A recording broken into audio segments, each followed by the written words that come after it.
சித்தர் இலக்கியம். சித்தர் இலக்கியத்தில் சித்தர்களுக்கெல்லாம் முன்னோடியாக விளங்கிய திருமூலர் எழுதிய திருமந்திரத்தை பற்றி நாம் பார்க்கலாம்.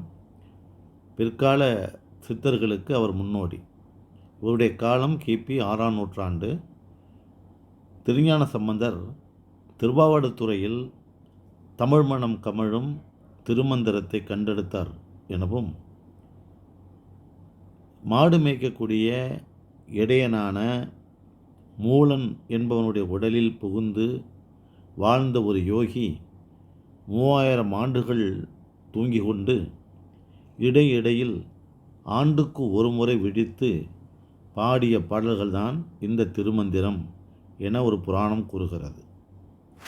திருமந்திரத்தை திருமந்திர மாலை, தமிழ் 3000 எனவும் வேறு பெயர்களாலும் வழங்குவர். இந்நூலை 9 தந்திரமாக பிரித்து 10ஆம் திருமுறையாக வகுக்கப்பட்டுள்ளது.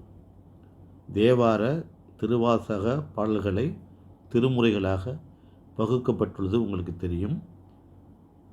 இதில் 10ஆம் திருமுறையாக பகுக்கப்பட்டுள்ள நூல்தான் திருமந்திரம். இந்த திருமந்திரமானது வெண்பாவிற்கும் விருத்தப்பாவிற்கும் இடைப்பட்ட பாவால் பாடப்பட்டுள்ளது. வெண்பாவிற்கும் விருத்தப்பாவிற்கும் உள்ள வேறுபாடு பல வீடியோவில் நம்ம இந்த சேனலில் நான் போட்டிருக்கேன். எனவே வெண்பாவிற்கும் விருத்தப்பாவிற்கும் இடைப்பட்ட பாவால் பாடப்பட்டுள்ளதான் இந்த திருமந்திரம்.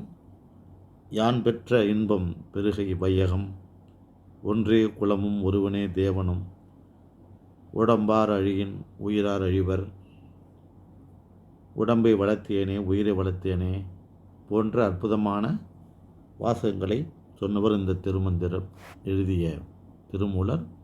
அவரை பற்றிய ஒரு சிறு குறிப்புகள் தான் நான் சொல்லியிருக்கின்றேன். அவரை பற்றி நீண்ட நெடிய செய்திகளை நீங்கள் படிப்பதற்கு ஒரு ஆர்வத்தை தூண்டும் வகையில் நான் சொல்லியிருக்கிறேன். நன்றி, வணக்கம்.